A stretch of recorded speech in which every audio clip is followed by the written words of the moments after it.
자, 이번 시간에는 부동산 이용론 알아보겠습니다. 이용론에서 공부할 내용은 이 토지의 임대료를 줄여서 지대라는 겁니다. 이 지대가 그 지대가 어떤 식으로 결정되냐 그런 얘기인데 그거하고 이 지대가 발생하는 여러 원인들이라든가 이런 걸 좀 알아보는 겁니다. 지대에 관한 논쟁 이런 거 하고 그다음에 인간이 토지를 대상으로 여러 가지 활동하는 과정에서 인간의 눈에 비춰지는 다양한 모습들이 있죠. 이걸 쭉 알아보는 겁니다. 자, 먼저 그 276페이지 보시면 지대 및 지가론 이렇게 되어 있는데, 자, 지대는 토지 임대료를 줄여서 지대 이렇게 합니다. 그 다음에 지가는요, 토지 가격을 줄여서 지가라는 겁니다. 토지 가격을 지가라 하는데, 요거는 그 나중에 그 수익환원법이라는 걸 할 건데, 거기서 그대로 할 거니까 지금은 이렇게 가볍게 마세요. 토지는 처분하지 않는 이상은 수익이 영원히 발생하죠. 영원히 발생하기 때문에 토지 임대료가 이렇게 나온다면 예상되는 토지 임대료를 토지의 임대료를 자, 토지는 영원히 수익이 발생한다면 적절한 할인율 혹은 이자율 이런 걸로 나눈 게 바로 뭐가 돼요? 토지의 가격이 됩니다. 토지의 가격. 자, 이렇게 마시면 됩니다. 일단 이거 나중에 수익환원법에 자세히 할 거니까 그냥 수익이 영원히 발생한다면 이자율이라든가 각종 할인율로 나눈 게 곧바로 뭐라고요? 토지 가격이다. 이렇게 마시면 됩니다. 그래서 토지 임대료를 줄여서 지대 이렇게 하고 그 다음에 토지 가격을 줄여서요. 지가다. 이 정도만 좀 기억하시고 자, 그 밑에 볼게요. 지대에 관한 학설이다 해서 요거를 간혹가다 잘 물어봅니다. 자, 지대에 관한 학설은 지대가 도대체 무슨 원인에 의해서 결정되냐 그런 얘기인데 요거를 얘기한 학자가 크게 이제 세 가지가 있습니다. 3명 정도를 얘기해 볼게요. 자, 먼저 차액 지대설이다. 이렇게 얘는 뭐라고요? 절대 지대설. 얘는요. 입지 교차 지대설. 이렇게 얘기합니다. 사람 이름도 기억하셔야 됩니다. 사람 이름. 자, 얘는요. 리카도라는 사람이 얘기한 이론입니다. 자, 이거는요, 우리 이제 지구의 반을 붉게 했던 마르크스라는 경제학자입니다. 마르크스라는 사람이 얘기한 이론이고, 그 다음에 입지교차지대설은요, 튀넨이라는 사람이 얘기한 이론입니다. 이렇게. 자, 일단은 항상 이 내용을 정확히 모른다 하더라도 결론을 딱 기억하시면 결론만 알더라도 문제가 쉽게 풀릴 수 있는 경우가 많이 있습니다. 결론만 물어보는 경우도 많이 있으니까. 자, 여기는 전부 다 이제 1800년대 이론입니다. 그래서 일반 상업지역의 지대를 얘기하는 게 아니라 농지 있죠. 농지의 지대가 어떤 농지는 지대가 비싸고 어떤 농지 싸냐는 얘기죠. 이걸 좀 얘기하는 겁니다. 그래서 리카도라는 사람은 토지는 수학 체감의 법칙이 작용된다. 이렇게 얘기합니다. 수학 체감이라는 것은 한정된 토지에다가 노동자분을 투입하게 되면 생산량이 계속 늘어나죠. 계속 늘어난다면 이 토지 하나만 있으면 될 겁니다. 근데 어떤 일단의 토지에다가 1년에 농사 지을 수 있는 양은 정해져 있다는 얘기죠. 한정돼 있다는 얘기입니다. 그러다 보니까 또 다른 농지가 좀 필요한데 이때 농지마다 비옥도가 차이가 난다. 자, 비옥도의 차이가 결국은 지대를 결정한다. 이렇게 했던 겁니다. 비옥도의 차이가 지대를 결정한다. 이렇게 얘기했던 거고 그 다음에 이 마르크스라는 사람은 이렇게 그 토지는 초과 수요가 발생한다. 자, 초과 수요라는 게 뭐냐면 이 농지를 갖고 있는 사람 몇 명 안 되는데 지주는 몇 명 안 되는데 이 농사 짓겠다는 농부들은 무지장 많다는 얘기죠. 이걸 초과 수요라는 겁니다. 그렇다 손치더라도 이 사회주의 경제처럼 이 토지를 그 정부가 이제 갖고 있으면서 이제 임대해 주는 형태라면 별 문제가 안 되는데 이걸 몇몇 그 지주들이 다 갖고 있다는 얘기죠. 그러면서 지들 마음대로 부르는 게 지대가 될 수밖에 없다 이런 논리입니다. 마음대로. 그래서 결국은 사유재산제, 개인의 사유재산제가 결국은 지대를 결정한다 이렇게 했던 겁니다. 그 다음에 얘는 이제 수송비의 차이가 지대를 결정한다 이렇게 했던 겁니다. 이건 좀 노란색으로 했어야 되는데 이렇게 어쨌거나 자 볼게요. 먼저 리카도라는 사람은 어떤 사람이냐면 이렇게 얘기했던 겁니다. 자, 이 지주는 땅 주인을 얘기합니다. 땅 주인인데 지주가 땅을 여러 가지 형태의 땅을 갖고 있다고 쳐볼게요. 요거는 상급지다. 얘는요 중급지다. 하급지다 이렇게 해줄게요. 자, 상급지는 아주 비옥도가 좋은 땅. 중급지는요 비옥도가 뭐 중간 정도. 하급지는요 비옥도가 아주 안 좋은 땅 이렇게 해볼게요. 자, 그러면 이 어떤 땅이든 여기는 이제 서양에서 나온 이론들이기 때문에 밀농사를 한번 가정해 볼게요. 밀농사. 빵을 만들 수 있는 밀 있죠. 요걸 제작한다. 제작이에요. 뭐예요? 하여튼 그걸 심는다. 그렇게 할게요. 그러면 어떤 땅이든 씨 뿌리고 경작하는 비용은 똑같다고 가정해 보자. 씨 뿌리고 경작하는 비용은 똑같다. 50원씩 똑같다고 가정해 보자.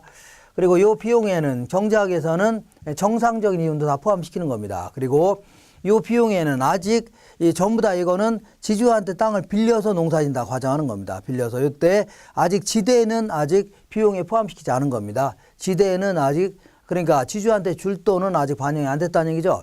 이 상태에서 자, 이 내다 파는 가격을 수익이라 할게요. 시장에 내다 파는 가격을 수익이라는데 아무래도 상급지 같은 경우는 비옥도가 좋죠. 그러니까 생산량도 많고 품질도 좋을 수 있겠네요. 그러니까 자, 단위당 이제 100원 정도 받을 수 있다 쳐볼게요. 자, 그 다음에 중급지 같은 경우는 그 80원 정도 받을 수 있다 쳐볼게요. 자, 그 다음에 하급지 같은 경우는요, 50원을 받을 수 있다 쳐볼게요. 50원. 그러니까 자, 상급지 같은 경우는 아주 뭐라고요? 단위 면적당 자, 비옥도가 좋으니까 생산량도 많겠고 품질도 좋을 수 있다는 얘기죠. 그러다 보니까 자, 100원에서 50원 빼니까 얼마가 남아요? 50원이 남네요. 남는데 이거는 아직 제가 아까 뭐라고 했어요? 지대는 아직 반영이 안 돼 있다고 했죠. 그러니까 만약 지주가 돈 달라면 최대한 이만큼 정도는 지불할 이유가 있겠네요. 근데 요 땅은요 30원 정도 남죠. 그러면 지주가 돈 달라면 이 정도는 지불할 이유가 있는 겁니다. 그 다음에 얘는요 지주한테 줄 돈이 없네요. 그죠? 요거를 지금부터 자 뭐냐면 이거 한계지라는 걸 씁니다. 한계지 최열등지 이렇게 표현하는데 한계지라는 것은 자, 아직 지대는 반영이 안 돼 있는 순이익이 0인 땅을 얘기합니다. 순이익이 뭐라고요? 0인 땅. 이걸요, 한계지다. 그래서 한계지로부터 출발해서 비옥도가 좋은 땅에 대한 대가 있죠? 이게 결국 뭘 계산한다고요? 지대를 결정한다. 이렇게 했던 겁니다. 이렇게. 자, 그렇기 때문에 만약에 밀 가격이 올랐다고 쳐볼게요. 곡물 가격이 오르게 되면 자, 이 수익이 커지겠죠? 그럼 자연스럽게 지대에도 올라가는, 지대에도 상승하는 이러한 형태가 됩니다. 이걸요, 차액 지대설이다 해줍니다. 근데 요 논리는 아주 이론적으로 바람직한 거 맞습니다. 비옥도가 좋으니까 생산량이라든가 품질이 좋을 거 아니냐. 그럼 당연히 지대도 비쌀 거 아닙니까? 그런 얘기 하는데 맞는데 몇 가지 강구하고 있는 얘기가 있다는 얘기입니다. 왜냐하면 일단은 이 사람의 얘기대로 하면 한계지 이하의 땅은 지대가 발생하지 않는다는 얘기죠. 그런 얘기 아닙니까? 그러니까 근데 그러면 지대도 발생하지 않는 땅을 지주가 뭐하러 갖고 있습니까? 지주는 뭔가 이익이 생기니까 뭐가 먹을 게 있으니까 갖고 있는 거 아닙니까? 지대도 발생하지 않는 땅을 뭐하러 갖고 있냐. 그러니까 아무리 1800년대 이론이라 하더라도 지대가 발생하지 않는 땅은 없었다는 얘기입니다. 그리고 또 그냥 공짜로 빌려주기 전에는 뭐 친인척 간에. 그리고 두 번째는 이런 얘기를 해볼게요. 여기가 도시가 있는데 도시 근처에 농지가 쫙 있습니다. 딱 있는데 자 이렇게 볼게요. 이렇게 이건 A 농지, B 농지, C 농지라고 해보자. 그러면 자, 이 셋 다다 농사 지어서 다 여기다 내다 판다 가정해 볼게요. 내다 판다. 이거를 고립구 모형이다 해줍니다. 고립구. 나중에 농업 입지론에 다시 할 겁니다. 마치 섬처럼 고립되어 있다 해서 자, 농사 지은 걸 전부 다 요 도시만 내다 파는 겁니다. 맞아. 요 C라는 농지는 여기 또 다른 도시가 있다면 여기다 내다 파는 게 비용이 덜 들겠죠, 수송비가. 근데 이런 도시는 없다고 가정하는 겁니다. 마치 섬처럼 고립되어 있는데 자, 그럼 이런 식으로 해볼게요. A 농지, B 농지, C 농지가 전부 다 뭐는 똑같다고요? 비옥도는 똑같다고 가정해보자. 비옥도. 그러면 비옥도가 똑같다고 가정하면 네 논리대로라면 뭐는 같아야 돼요? 지대는 같아야 될 거 아니냐는 얘기죠. 근데 왜 이 땅은 지대가 비싸고 이 땅은 지대가 싸냐는 얘기죠. 그래서 위치에 따라 지대가 차이가 날 수 있다는 거 있죠. 요건 좀 강구했다는 얘기입니다. 그래서 이제 나온 게 마르크스의 이론인데 물론 이 사람의 논문을 반박하려고 나온 건 아니고 이 사람의 책인 자본론에서 이제 얘기하다 보니까 결과적으로 반박하는 꼴이 된 겁니다. 그래서 이 자본주의 국가에서는 땅주인은 몇 명 안 된다는 얘기입니다. 근데 자, 이거를 이용하려는 농부들은 무지기수로 많다는 얘기죠. 그러니까 공급하는 자는 몇 명 안 되는데 이거를 수요하는 자는 굉장히 많다는 얘기입니다. 이거를요 초과 수요라 하는 겁니다. 초과 수요 하에 자, 결국은 뭐라고요? 사유재산제가 문제라는 얘기죠. 사유재산제가. 그래서 지주가 이제 부르는 게 뭐라고요? 부르는 게 임대료가 될 수밖에 없는 겁니다. 지주가 부르는 게. 예를 들어서 농사는 이 당시에는 전부 다 농사 짓는 거 외에는 다른 일을 하는 게 없었다고 가정해보자. 거의 뭐 다른 일도 거의 없었죠. 농경사회 아닙니까? 근데 만약에 이 사람은 한 개지라도 지대는 발생할 수 있다 해준 겁니다. 한 개지. 그래서 만약에 한 개지라도 예를 들어서 20원의 지대를 받겠다. 그러면 이거라도 이용할 수밖에 없다는 얘기죠. 왜냐하면 자, 한 개지라도 이거 농사 짓는 거 아니면 왜 먹고 살 수 있는 게 없다는 얘기죠. 먹고 살아야 될 거 아닙니까? 근데 문제는 이익도 안 생기는데 어떻게 지대를 냅니까? 그러니까 어쩔 수 없이 밀 가격을 올릴 수밖에 없다는 얘기입니다. 밀 가격을 70원을 올리면 70원에서 50원 빼면 20원 되죠. 이런 식으로 결국은 한 개지라도 한 개지 이하의 땅이라도 지주가 돈을 부르면 어쩔 수 없이 뭐라고요? 이용할 수밖에 없는데 이익도 없는데 어떻게 그 지대를 내냐? 그거는 결국은 지대를 높이거나 지대를 잡고 더 부른다면 어쩔 수 없이 밀 가격을 시장 내다 파는 가격 올려서라도 이용할 수밖에 없다는 얘기죠. 그래서 이 사람은 한 개지 이하의 땅은 절대지대가 생길 수밖에 없는 거고 한 개지 이하의 땅은요 이게 차액지대 외에도 지주가 더 많이 부른 것이죠. 이러한 절대지대도 계속 생길 수밖에 없다는 얘기입니다. 이런 얘기를 했던 겁니다. 자, 그 다음에 이렇게 입지교차지대설은 이제 튀넬이라는 사람이 얘기한 건데 이 사람은 어떤 땅이든 이익이 있다고 쳐볼게요. 이익을 계산해 볼게요. 이익을 계산한다면 자, 이익을 계산하려면 항상 수익에서 비용 뺀 겁니다. 이 땅이 됐든 어떤 땅이든 내다 팔면 매출액이 생기죠. 매출액이 생기는데 여기서 이제 씨 뿌리고 경작하는 비용인 생산비를 빼야 됩니다. 자, 그리고 내다 나르는 비용 있죠. 수송비도 빼야 되고 그 다음에 지대도 빼야 되죠. 토지 임대료 빼야 되는데 요거는 아직 반영이 안 됐습니다. 반영이 안 됐다면 이 정도가 생긴다면 지주한테 지불할 수가 있다는 얘기죠. 이게 결국은 지대를 결정하는데 어떤 땅이든 비옥도는 똑같다고 가정해보자. 비옥도가 똑같다면 매출액은 거의 같을 거 아니냐. 같다는 표시입니다. 이렇게 같다. 어느 거나. 그 다음에 어떤 땅이든 씨 뿌리고 경작하는 비용은 거의 비슷하다고 쳐볼게요. 근데 A라는 농지는 수송비가 많이 들어 적게 들어요? 많이 적게 들겠죠. 그러니까 이익은 괜히 커질 수밖에 없네요. 그러니까 지주가 돈 달라면 줄 돈이 많아질 수밖에 없죠. 이게 지대를 결정하는 거니까. 근데 만약에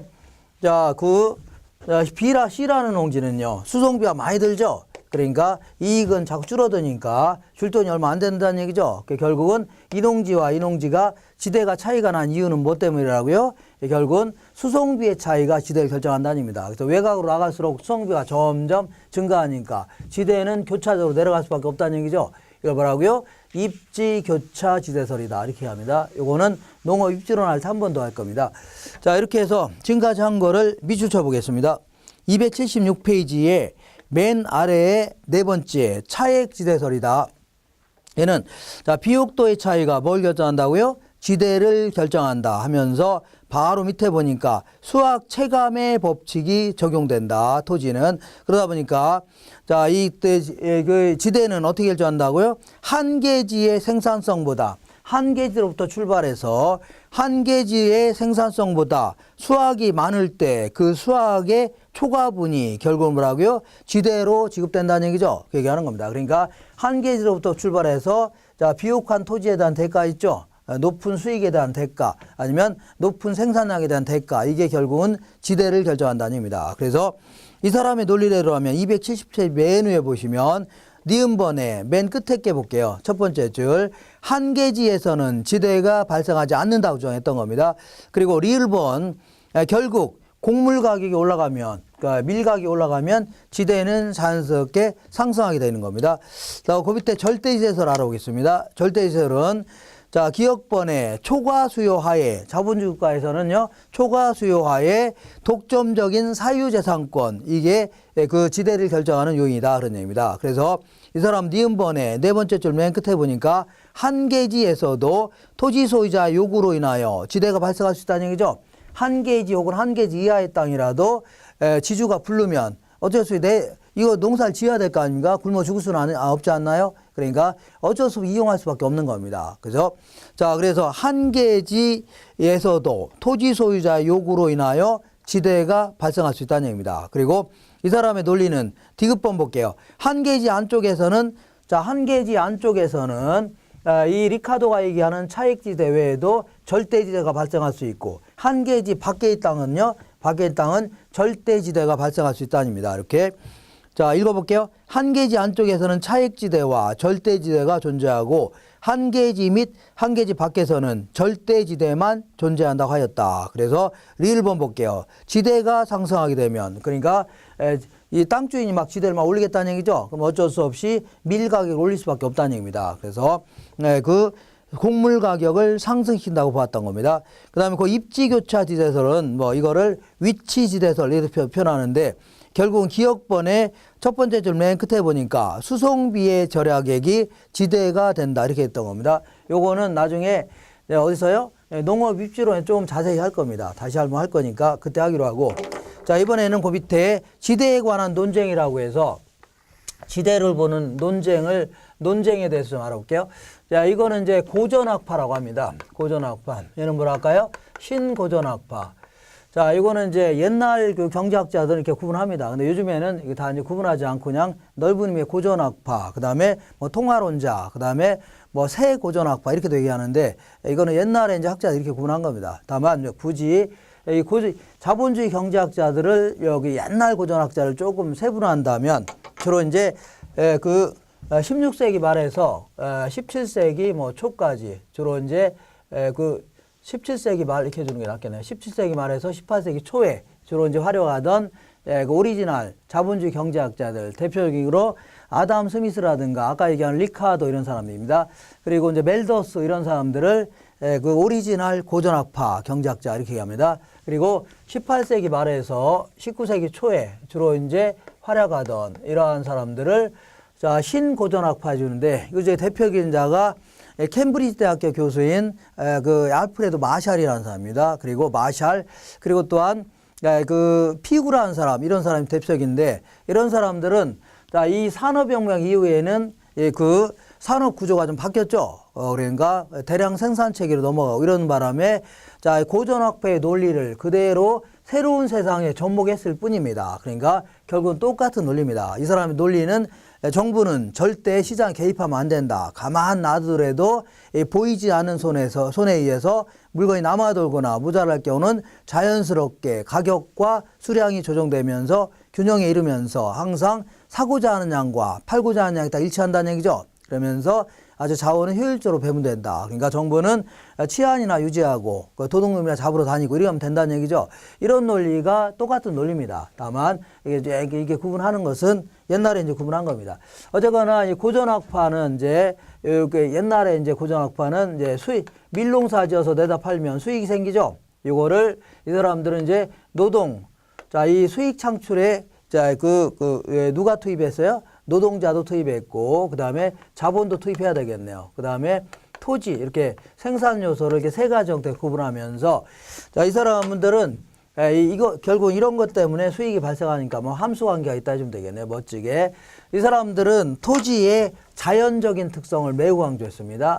자연적인 특성이다. 무슨 얘기냐면 토지라는 것은 내가 요거를 돈 받고 팔려고 하는 이유가 뭐냐 보는 이유는 나도 이거를 만드는데 뭐가 들어갔다고요? 생산비가 들어갔다는 얘기입니다. 그렇기 때문에 이 생산비에 상응하는 만큼 정상적인 이윤을 포함해서 받고자 하는 게 가격 아닙니까? 근데 토지라는 건 애초에 생산비가 들어간 거야, 안 들어간 거예요?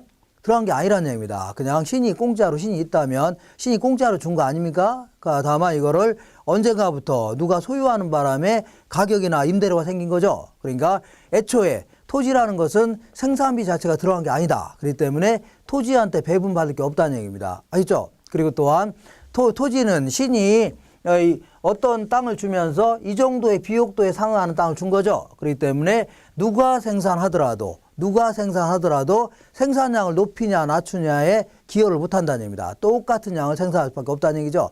누가 생산하더라도. 그러니까 이 토지는 절대 생산량을 높이냐 낮추냐에 공헌을 절대 못한다는 얘기입니다. 그리고 애초에 토지는 배분받을 금액이 없다는 얘기입니다. 다만 자, 이 남들한테 먼저 노동자분에 배분해주고 그나마 남는 게 있다면 토지에 배분해줘야 된다 하는 게 바로 자, 이 사람의 논리입니다. 그래서 토지에 배분되는 것은 결국 잉여에 불과하다. 일종의 불로소득에 불과하다. 이렇게 얘기했던 겁니다.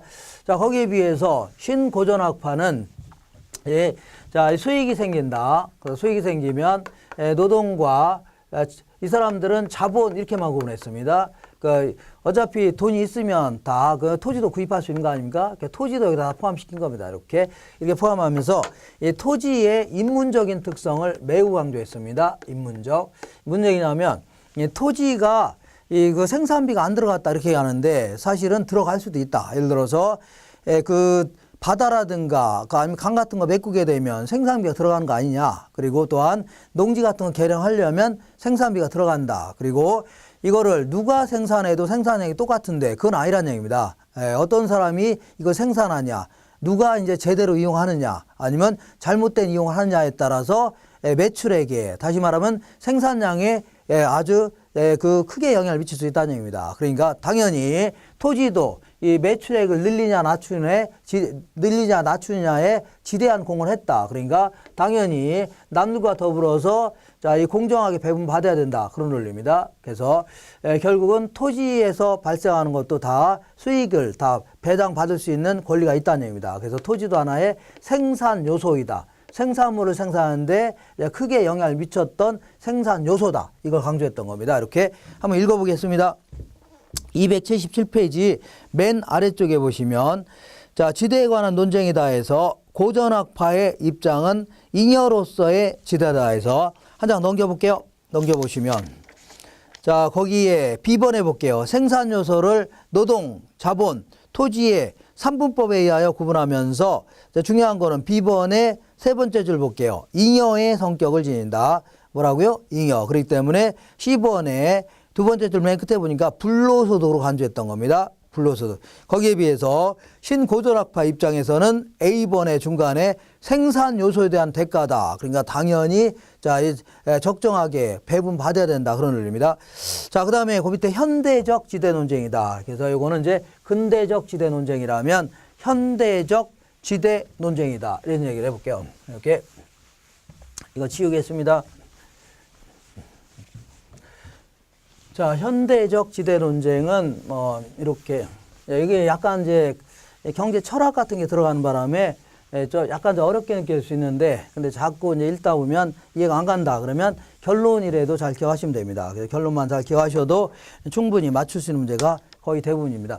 자, 뭐냐면 이런 얘기입니다. 노동시장 알아볼게요. 노동시장이다. 우리 이제 생산물 시장, 맥주 같은 경우는 맥주를 기업이 공급하죠. 그러니까 기업이 공급자가 되는 겁니다. 그리고 우리 같은 사람이 이걸 소비하는 거죠. 그러니까 우리 같은 사람이 수요자가 되는 겁니다. 근데 이제 노동시장 이런 걸 생산 요소 시장이라는데 이러한 시장에서는 거꾸로 되는 겁니다. 우리 같은 사람이 노동을 제공하는 겁니다. 노동을 공급하는 거 아닙니까? 남편이나 아내가 공급하는 거고 그 다음에 거꾸로 기업이 이걸 수요하는 겁니다. 기업. 그래서 이때 이제 이렇게 뭐가 있냐면 자, 이제 이게 공급 곡선인데 이 공급 곡선 자체가 이 경제학에서는 이제 마지널 코스트라고 해서 한 개의 비용 곡선입니다. 그러니까 자, 한 개의 비용 곡선이다. 원래는 조금 더 자세히 해야 되는데 그럴 필요 없습니다. 그냥 비용 곡선이라면 생각하시면 됩니다.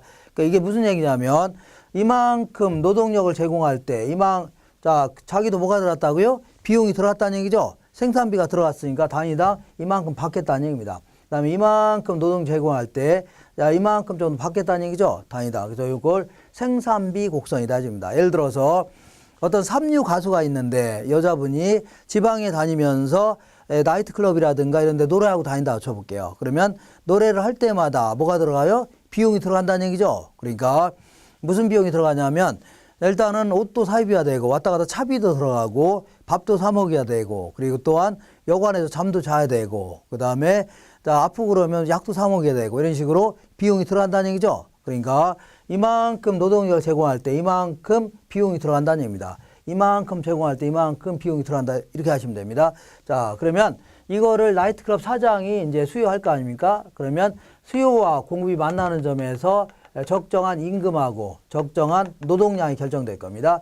그러면 요걸 잘 보면 이만큼 이제 받는 거 아닙니까? 받는데 요걸 좀 구분해 본다면 이 부분은 자, 이 부분을 뭐라 하냐면 전용 수입이다. 이렇게 표현합니다. 전용 수입. 그러니까 자, 내가 여기서 전적으로 일하기 위해서는 최소한 이만큼 받아내야 되겠죠. 그러니까 이것도 못 받으면 그 일을 하면 안 되겠죠. 그러니까 최소한 비용은 빠져야 될 거 아닙니까? 그죠? 그러니까 거꾸로 얘기한다면 이 그 기업 입장에서는 이만큼도 지불하지 않는다. 그럼 다른 데 다른 데 가서 일을 하려고 할 겁니다. 그래서 여기서 전적으로 일하기 위해서는 최소한도 지불해야 될 금액을 뭐라고요? 전용 수입이라는 겁니다. 알겠죠? 전용 수입. 그런데 실제로 이만큼 받은 거죠. 이게 결국 남는 돈이 되겠네요. 이게 경제지대라는 겁니다. 경제지대다. 이렇게 해주면 되겠네요.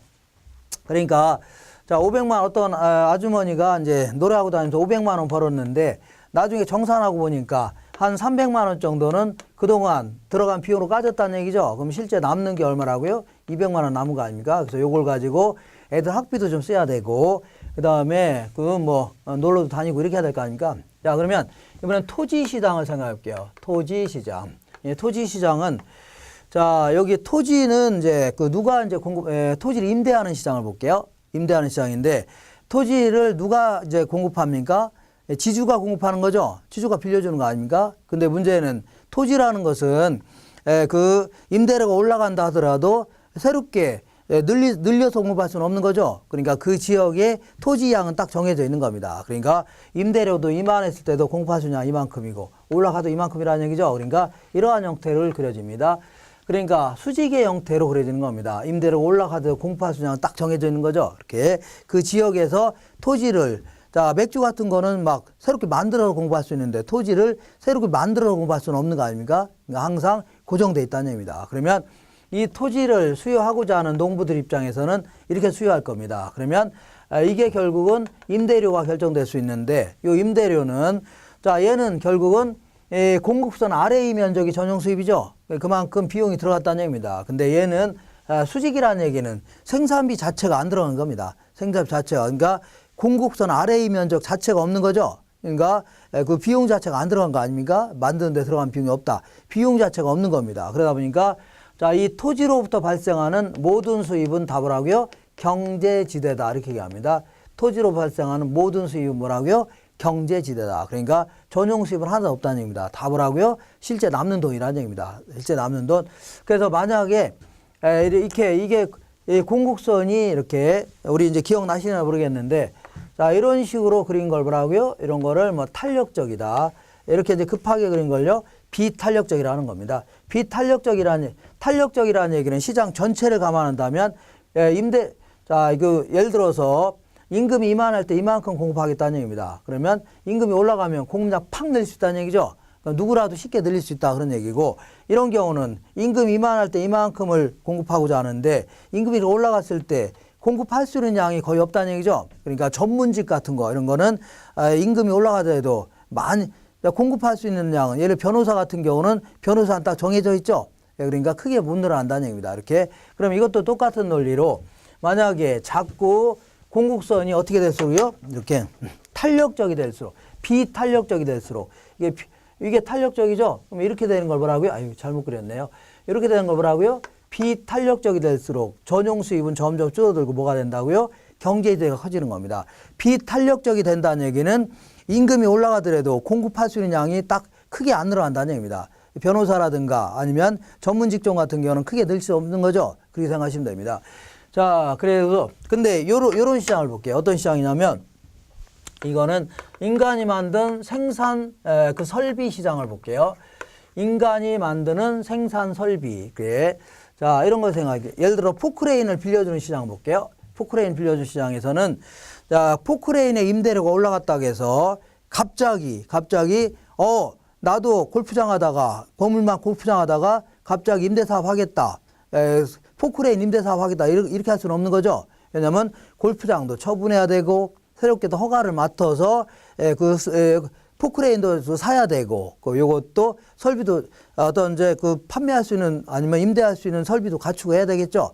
그리고 사람도 채용하고 시간이 꽤 걸린다는 얘기입니다. 그러니까 무슨 얘기냐면 단기적으로는 갑자기 임대료가 올라간다 하더라도 공급량을 크게 못 늘린다는 얘기입니다. 그러니까 이것도 마찬가지로 수직의 형태로 됩니다. 단기적으로는 수직의 형태가 될 수밖에 없어요. 그래서 이 포크레인을 수요하고자 한다 이렇게 된다면 단기적으로는 전부 다 뭐라고요? 경제지대가 될 수밖에 없는 겁니다. 단기적으로 다 뭐라 한다고요? 경제지대다. 이렇게. 근데 장기적으로 한번 보겠습니다. 장기적으로 자, 임대료가 포크레인 임대료가 계속 올라간다. 그러면 사람들이 뭐라고요? 아, 나도 이거 하지, 다른 거 안 하고 이거 하겠다. 임대사 같은 거 안 하고 포크레인 사서 임대사 하겠다. 이런 사람 생겨요, 안 생겨요? 생긴다는 얘기죠. 그러다 보니까 단기적으로는 수직이지만 장기적으로는 임대료가 이만큼 했을 때 이만큼 공급하려고 했는데 올라가게 되면 공급량 늘릴 수 있다는 얘기죠. 이런 형태가 될 수 있다는 얘기입니다. 그러니까 장기적으로는 어떻게 그러죠? 이러한 형태로 될 수 있는 겁니다. 이걸요, 장기 공급 곡선이다 이렇게 합니다. 장기 곡선. 그러면 이 부분 한번 볼게요. 이 부분 잘 보면 이 부분은 단기적으로는 다 경제지대였죠. 단기적으로는 경제지대였는데 장기적으로는 뭘로 바뀌어요? 공곡선 아래의 면적으로 바뀌었죠. 아래의 면적이라는 것은 비용으로 달아간다는 겁니다. 그래서 이거를요, 요 부분을 준경제지대 이렇게 합니다. 그러니까 단기적으로는 큰 돈을 벌지만 장기적으로 계속 임대료가 올라간다면 다른 업체도 끼어들어 안 끼어들어요? 끼어들다 보니까 막 광고비도 더 나야 되고 광고비도 더 나가야 되고 그다음 각종 여러 가지 그 비용도 더 많이 나갈 수밖에 없다는 얘기죠. 그럼 결국은 비용으로 다 될 수밖에 없다는 얘기입니다. 그런 논리입니다. 그래서 요걸 보라, 요 부분을 자, 준경제지대 혹은 준지대 이렇게 표현합니다. 준지대. 마샬이라는 사람이 이런 얘기를 했다는 겁니다. 마샬.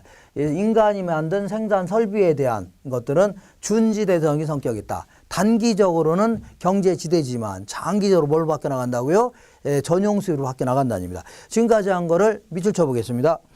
278페이지에 아래쪽에 보시면 그 딱 중간에 현대적 지대 논쟁이라고 해서 기억본해 볼게요. 경제지대는 생산 요소가 실제 얻고 있는 수입에서 전용 수입을 제한 부분이다. 실제 얻고 있는 수입에서 전용 수입을 뺀 거 있죠? 이걸요, 경제지대라는 겁니다. 자, 이거는 일종의 잉여에 해당되는 겁니다. 요소 공급자의 남는 돈이죠? 잉여에 해당된다. 그 다음에 그 밑에 전용 수입 알아보겠습니다. 전용 수입은 자, 다른 용도에 전용되지 않도록 하기 위하여 지급해야 될 최소한의 금액이다. 이 정도도 지급하지 않으면 어떻게 해요? 다 도망가려고 하겠죠? 그러니까 다른 용도로 옮기는, 그러니까 전용한다 이렇게 표현합니다. 전용되지 않도록 하기 위해서 최소한 지불해야 될 금액, 이걸요, 전용 수입해 줍니다. 그래서 그 밑에 생산 요소의 공곡선이 비탄력적일수록, 자꾸 비탄력적일수록 전용 수입은 어떻게 해요? 작아지고 뭐가 커진다고요? 경제지대가 커지는 겁니다. 그래서 비탄력적이 될수록 전용 수입이 감소하고 경제지대는 커진다. 그 얘기는 공급할 수 있는 양이 한정돼 있다는 겁니다. 거의 공급할 수 있는 것들이 이 전문지 같은 경우는 크게 못 늘린다는 얘기죠. 그렇게 생각하시면 됩니다. 그다음에 그 준지대는 마샬이 얘기한 건데, 자, 기계라든가 기구 등 단기적으로 공급이 제한되어 있는 경우, 이런 경우에 나타나는 지대를요, 준지대 이렇게 합니다. 그래서 오른쪽 볼게요. 279페이지 맨 위에 두 번째 줄 맨 끝에 보니까 고정 생산 요소가 존재하는, 고정 생산 요소라는 것은 우리 이제 기계라든가 설비 같은 거는 자, 이 생산량이 많건 적건 항상 생산 요소를 갖추고 있어야 되죠. 이걸요, 고정 생산 요소라는 겁니다. 그러니까 재료 같은 경우는 자, 생산량이 많을수록 점점 늘어나죠. 이런 거를 변동 생산 요소라는 겁니다. 그러니까 고정 생산 요소가 존재하는 단기에만 발생하므로 장기에는 사라지는 지대라는 얘기죠. 그러니까 단기적으로는 경제지대인데 장기적으로는요, 거의 사라지는 지대. 이런 걸 뭐라고요? 준지대 이렇게 표현합니다. 자, 그 다음에 그 밑에 지가 이론이라고 있는데, 지가 이론과 관련돼서는 뭐만 좀 기억하시면 되냐면 한 장 넘겨보시면 280페이지 위에서 다섯 번째 줄 보시면 생산 요소의 대체성과 도시 지대라고 있는데, 이거 약간 좀 까탈스럽기도 합니다. 약간. 자, 무슨 얘기냐면 생산 요소의 대체성이다. 그래서 자, 이 생산 요소의 대체성이라는 것은, 생산 요소는 이렇게 노동, 자본, 토지 이런 게 있는데, 보통 대체성을 계산할 때 이렇게 계산합니다. 토지의 사용량분의 자본의 사용량, 이걸요, 생산 요소의 대체성이다 이렇게 합니다. 자, 그래서 토지를 더 많이 사용할까, 자본을 더 많이 사용할까 이제 고민할 수 있는데, 이렇게 볼게요. 여기가 뭐가 있냐면, 여기가 이제 도시인데, 여기는 이제 도심이고, 이거 외곽으로 나간다고 쳐볼게요. 나가는데, 이 도심 쪽 같은 경우는, 자, 대체성이라는 게 뭐냐면, 오비 맥주가 있고, 하이트 맥주가 있다고 쳐볼게요. 하이트. 그러면 오비를 먹거나 하이트를 먹거나 만족감엔 큰 차이가 없다 치자. 차이가 없다면 가능하면 싼 놈을 더 많이 소비하려고 한다는 얘기죠. 아니면 싸진 놈을 더 많이 소비하려고 한다. 이걸요 대체제라는 겁니다. 대체제. 알겠죠? 그러면 이것도 이제 좀 넓게 생각하는 겁니다. 토지를 많이 사용할까, 자본을 많이 사용할까 고민할 수 있다는 얘기죠. 그래서 토지를 많이 사용할까 아니면 건물 같은 걸 더 크게 질까 이걸 자본을 많이 사용한다 했고요. 고민하고 있는데 이 도심 쪽 같은 경우는 자, 이 도심이라고 쳐볼게요. 도심 쪽 같은 경우에는 자, 아무래도 이렇게 볼게요. 쭉 짝을 잘라서 자, 토지를 많이 사용할까 아니면요 자본을 많이 사용할까 이렇게 고민하는데 도심 쪽 같은 경우는 토지 가격이 비싸요, 싸요?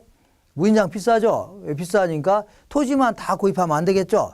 그러니까 아무래도 토지는 비싸니까 상대적으로 싼 자본은 잔뜩 소비하려고 하고 그 다음에 토지는 덜 소비하려고 할 겁니다. 다시 해볼게요. 도심 안쪽 같은 경우는 토지가 굉장히 비싸죠? 그러면 상대적으로 자본은 굉장히 싸진 꼴이 되는 겁니다. 그러다 보니까 상대적으로 싼 자본을 많이 소비하려고 하고 그 다음에 뭐라고요? 토지는 덜 소비하려고 할 겁니다. 쉽게 생각하면 내가 5억 가지고 토지만 다 구입하면 건물 뭘로 짓습니까? 그러니까 토지는 조금 구입하고 막 층수를 자꾸 올리려고 한다. 그렇게 생각하시면 됩니다. 이렇게. 자, 그러다 보니까 도심 쪽 같은 경우는 요거는 토지 사용량. 얘는 뭐랄까요? 자본의 사용량. 자, 건물을 올리는 비용을 자본이라 생각할게요. 그러니까 토지는 조금만 사용하고 건물을 많이 올리려고 할 겁니다. 이렇게. 자, 근데 외곽 쪽 보겠습니다. 외곽 쪽은 토지를 많이 사용할까? 자본을 많이 사용할까 고민하고 있는데 외곽 쪽 같은 경우는 토지 가격이 무진장 싸죠. 거의 평당 한 20만 원, 30만 원 한다고 쳐볼게요. 그러면 상대로 자본은 되게 비싼 꼴이 되는 겁니다. 토지에 비해서 상대적으로 비싼 꼴이 되는 거죠. 그러다 보니까 자본은 덜 소비하고 토지를 잔뜩 소비하려고 할 겁니다. 그래서 자, 그러다 보니까 토지는 잔뜩 소비하고 자본은요 아주 조금만 소비하려고 할 겁니다. 이렇게. 자, 그러다 보니까 외곽으로 나갈수록 이러한 형태의 곡선이 그려질 수 있는데 자, 다시 말하면 자꾸 안으로 들어갈수록 토지는 적게 소비하고 층수를 많이 올리려고 하고 바깥으로 나갈수록요 그 토지는 잔뜩 구입하면서 그 건물 같은 거 거의 안 지으려고 한다는 얘기입니다. 이렇게 상대 싼 놈을 많이 소비하려고 한다. 그래서 자, 그러면 도심 쪽 같은 경우는 토지는 아주 적게 소비하고 그 대신 자본을 많이 소비하려고 한다는 얘기죠. 그러면 이게 대체성이 크다 해줍니다. 이게 계산하면 굉장히 커지는 거죠. 그래서 안쪽은 생산 요소의 대체성이 크다 이렇게 표현합니다. 근데 바깥쪽 같은 경우는요, 토지는 잔뜩 소비하려고 하고 자본을 덜 소비하려고 하죠. 그러니까 분모가 커지니까 대체성은 작아진다 해줍니다. 이렇게 대체성은 뭐라고요? 작다 이렇게 표현합니다. 그래서 보통 이제 안쪽 같은 경우는 결국은 3차 산업이 주로 입주하는 겁니다. 주로 상업용 건물 같은 거 있죠. 그러니까 토지는 조금만 소비하고 그 대신 상대로 싼 건물 같은 거 많이 올려서 이용하려고 할 겁니다. 근데 외곽 쪽은 주로 1차 산업이 입주한다. 1차 산업은 농업 같은 거 생각하시면 됩니다. 그러니까 상대로 싼 땅만 잔뜩 구입하고 농사 지려고 하겠죠. 이렇게 이걸 뭐라고요? 생산 요소의 대체성이다. 이렇게 표현합니다. 자, 한번 읽어보겠습니다. 생산 요소의 대체성과 도시 지대다. 해갖고 기억본 볼게요. 도심은 토지 가격이 굉장히 높음으로 토지의 투입비율을 가능하면 줄이고 자본의 투입비율을 늘리려고 한다는 얘기죠. 그러다 보니까 디귿번 볼게요. 도심에 가까울수록 토지에 대한 자본의 대체성은 크고 안쪽은 대체성이 크다 해줍니다. 그리고 외곽으로 갈수록 자본의 대체성은 작아진다. 대체성은 작아진다 해줍니다. 자, 그 다음에 거기 보시면 디귿번 볼게요. 리을번의 첫 번째 줄 맨 끝에 보니까 우하향하는 지수곡선의 형태로 나타날 수 있는 겁니다. 이걸요 우하향한다 이렇게 얘기합니다. 자, 요 정도만 다른 건 좀 읽어보시면 됩니다. 쭉 그냥 읽어보세요. 한번 자, 기출문제를 좀 풀어볼게요. 오른쪽에 기출 체크. 자, 지대 이론에 관한 설명으로 옳은 걸 모두 골라라. 리카도는 비옥도의 차이가 지대를 결정한다. 기억하시면서 지대 발생의 원인을 비옥한 토지의 희소성과 수학 체감의 법칙으로 설명하면서 자, 토지의 질적 차이에서 발생하는 임대료의 차이로 보았다. 그러니까 결국 질적 차이가 뭐라고요? 비옥한 정도가 차이 난다는 얘기죠. 그게 결국은 임대료의 차이로 보았던 겁니다. 이렇게 이거 맞는 표현입니다. 2번 볼게요. 니은번에 마샬은 아까 준지대를 얘기합니다. 자, 인간이 만든 생산 설비 같은 경우는 단기적으로는 경제지대지만 장기적으로 뭘로 바뀌어 나간다고요? 그 전용 수입으로 바뀌어 나간다는 얘기죠. 그래서 마샬은 일시적으로 토지와 유사한 성격을 가지는 생산 요소에 기속되는 소득을 준지대로 설명하고, 그러니까 단기적으로는 생산 설비라든가 토지하고 똑같이 토지처럼 단기적으로 증가할 수 없는 거죠. 그러니까 토지와 유사한 성격을 가지는 생산 요소에 기속되는 소득을 준지대로 설명하면서 단기적으로 공급량이 일정한 생산 요소에 지급되는 소득을 보았다. 그러니까 단기적으로 공급량이 일정하다는 얘기는 늘릴 수가 없다는 얘기죠. 이런 소득을 보았다는 얘기입니다. 자, 그래서 이거 맞는 겁니다. 약간 어렵지만 디귿번 볼게요. 튀내에는 한계지의 생산비와 우등지의 생산비의 차이를 절대지대로 보았다. 이거 틀렸네요. 이건 튀넨의 이론이 아니라 리카도에 대한 이론입니다. 리카도는 한계지의 생산비와 우등지의 생산비의 차이 있죠. 요거를 이 절대지대가 아니라 뭐 차액지대로 보았다고 해줘야 되겠네요. 차액지대로 보았다. 그래서 자, 생산비, 이것도 정확히 얘기한다면 한계지의 생산비는 뭐 거의 똑같다고 봐야 되죠. 그러니까 한계지에서의 이익과 그 다음에 우등지에서의 이익 있죠. 요 차이를 차액지대로 보았다. 이런 표현이 가장 정확한 표현이네요. 다 틀린 겁니다. 자, 한계지로부터 출발해서 비옥도가 좋은 땅에 대한 대가 있죠. 이때 가정할 때는 비용 다 똑같다고 가정하는 거 아닙니까? 그러니까 자, 한계지로부터 발생하는 이익과 그 다음에 우등지로부터 발생하는 이익의 차이 있죠. 이런 것들이 지대를 결정한다. 그래서 디귿번 틀린 겁니다. 1번 볼게요. 마르크스는 도시로부터 거리에 대한 농작물의 지배 형태가 달라진다는 점에 착안하여 수송비의 차이가 지대의 차이를 가져온다. 수송비의 차이가 지대를 가져온다. 그거는 지대의 차이 가져오는 거는 튀넨의 이론입니다. 튀넨. 그래서 기역번과 니은번만 맞고 다른 거 틀린 겁니다. 자, 그 다음에 그 부동산 이용 일반이다 해서 여기서는 인간이 부동산을 대상으로 특히 토지를 대상으로 여러 가지 활동하는 과정에서 인간의 눈에 비춰지는 다양한 모습들이 있을 겁니다. 이걸 쭉 한번 살펴보는데, 자, 이거. 자, 먼저, 거기 보시니까 일단은 용어를 몇 가지 정리할게요. 용어. 자, 그 최유효 이용이다. 최유효 이용이라는 것은 만족감이 극대화되는 토지용 있죠? 이걸요, 최유효 이용이다. 이렇게 얘기합니다.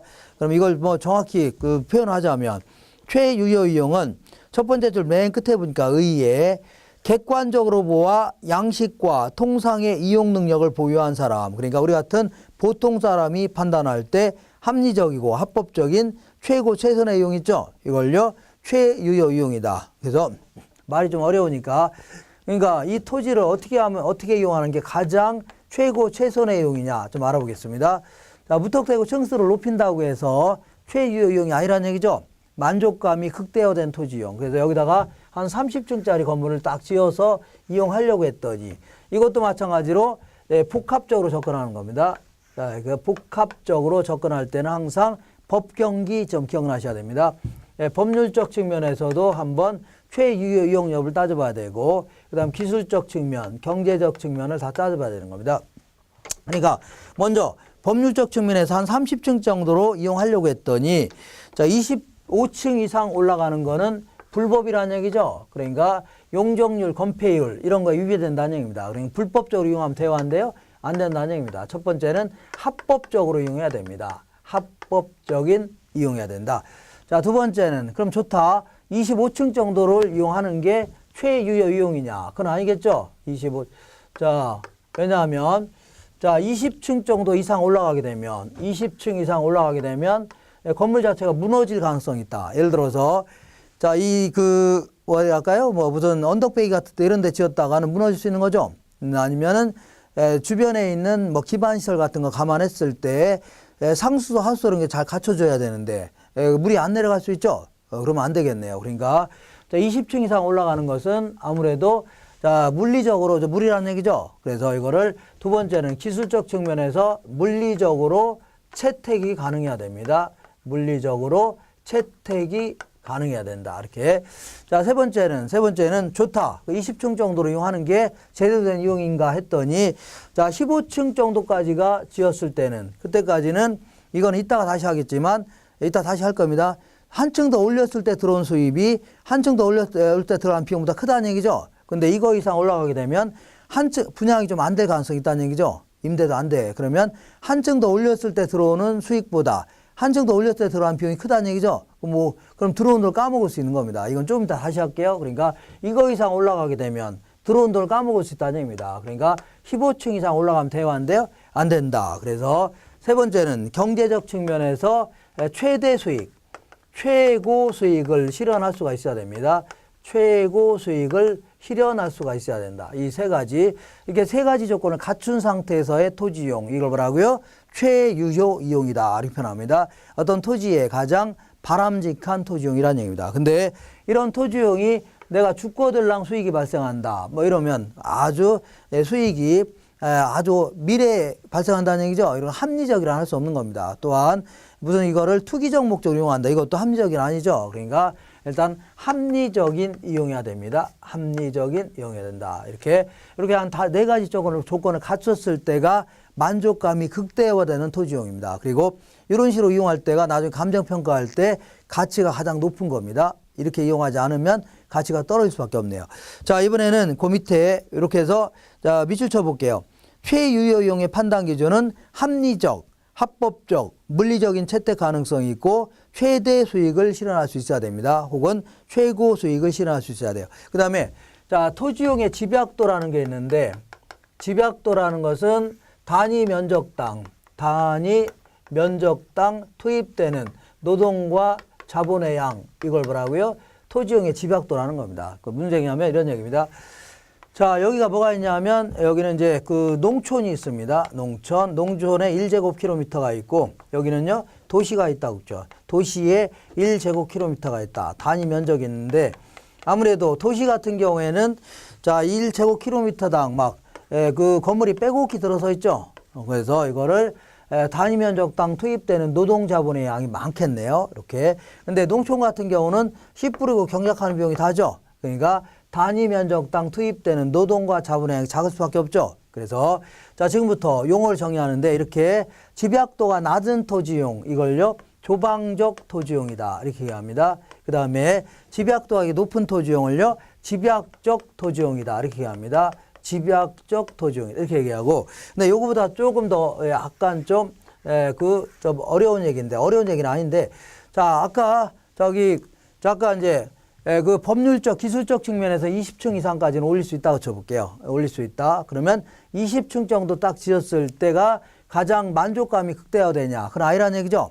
경제적 측면만 따져볼게요. 경제 측면만 따졌을 때 일단 한 10층 정도 지었을 때 10층 정도 지어서 만약에 분양한다면 그동안 투입한 비용이 있겠죠. 그러니까 토지도 구입해야 되고 그 다음에 건축비도 들어갔을 때인데 10층 정도 지어서 분양했을 때 그동안 들어온 돈하고 그동안 나간 돈하고 딱 또이또이 간다는 얘기죠. 딱 맞아 떨어진다는 얘기입니다. 그래서 다시 말하면 총수입과 총수입 혹은 총수익해도 상관없습니다. 총수익과 총비용이 같다는 얘기입니다. 다시 말하면 이런 얘기입니다. 쉽게 얘기하면 내가 땅을 막 비싸게 구입해서 한 2층만 지어서 분양하고 끝나면 나는 엄청 손해볼 겁니다. 그러니까 최소한 10층 정도 지어서 분양했을 때 그동안 투입한 비용을 딱 해결할 수 있다입니다. 딱 깔 수가 있다는 얘기죠. 이걸 손익분기점이다. 그러니까 이거 이하 짓게 되면 손해보고 이거 이상 짓게 되면 이익이 생긴다는 얘기죠. 이렇게. 자, 그래서 요걸 손익분기점 이렇게 합니다. 손익분기점이다. 이게 무슨 얘기냐면 요 아래로 짓게 되면 손해나고 이거 이상 지어야 이익이 생긴다. 그래서 요 10층이 손해에서 이익으로 가는 분기점이라 해서요. 손익분기점이라는 겁니다. 손익분기점. 자, 그러면 지금부터 한계라는 용어를 쓸 건데 한계라는 것은 우리 이제 부동산학에서는 추가란 끝이라는 용어입니다. 끝인데 경제학에서는 추가란 뜻입니다. 추가적인 아시죠? 추가적인 수익, 추가적인 비용, 추가적인 거리 이런 뜻입니다. 그래서 지금부터 여기서 한층 더 올렸을 때 들어오는 수입을 한계 수입해 줄게요. 그 다음에 한층 더 올렸을 때 들어간 비용 있죠? 이걸요 한계 비용이라는 겁니다. 그러면 여기서 한층 더 올리게 되니까 비용은 1억 더 들어간다는 얘기죠. 근데 이거는 충분히 다 분양돼서 분양금 5억이 들어올 것 같다. 그러면 올려야 되는 거죠. 그러니까 한계 수입이 한계 비용보다 크는 한은 계속 올려야 되는 겁니다. 근데 이렇게 딱 15층 정도 지었을 때가 한개 수입과 한개 비용이 맞아 떨어진다는 겁니다. 한개 비용이 맞아 떨어진다. 그럼 이게 무슨 얘기냐면 여기서부터는 한 층 더 올리게 되면 자, 건축비는 1억 더 들어가는데 여기서부터는 분양이 안 될 가능성이 있다는 얘기죠. 분양금은 4천만 원밖에 안 들어올 것 같다. 그럼 올리면 돼요, 안 돼요? 안 됩니다. 이거 이상 올리게 되면 들어온 돈을 까먹을 수 있다는 얘기죠. 그래서 요거를 이익 극대화점이라는 겁니다. 이익 뭐라고요? 극대화점이라는 겁니다. 그래서 토지용 하더라도 최소한 이거 이상 올려야 돼요. 손해나면 안 되겠죠.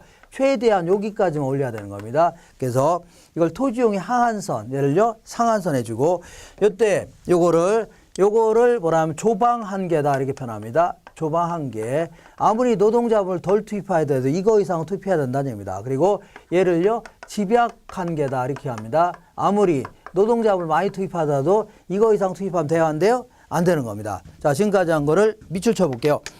자, 거기 보시면 토지용의 집약도는 그 음영 표시한 거 보면 단위 면적당 투입되는 노동과 자본의 양을 집약도라는 거고, 그 밑에 조방적 토지용은 집약도가 낮은 토지용을 얘기하는 거고, 집약적 토지용은요 집약도가 높은 토지용이다. 좀 기억하시고, 오른쪽 볼게요. 283페이지에 위에서 6번째 줄 보시면 조방 한계와 집약 한계가 있는데, 조방 한계는요 총 수익과 총 비용이 일치되는 이걸 뭐라고요? 조방 한계라. 그래서 이를 손익분기점이라는 겁니다. 그래서 토지용 집약도의 하한선을 얘기합니다. 최소한 이거 이상 올려야 된다는 얘기입니다. 그다음 집약 한계는요 한계 비용과 한계 수익이 일치하는 점 있죠. 요걸요 집약 한계라 하는데, 얘는 순이익이 극대화되는 토지용을 얘기합니다. 이 극대화점 이걸요 토지 이용 집약도의 상한선이다 이렇게 좀 되겠네요. 상한선이다.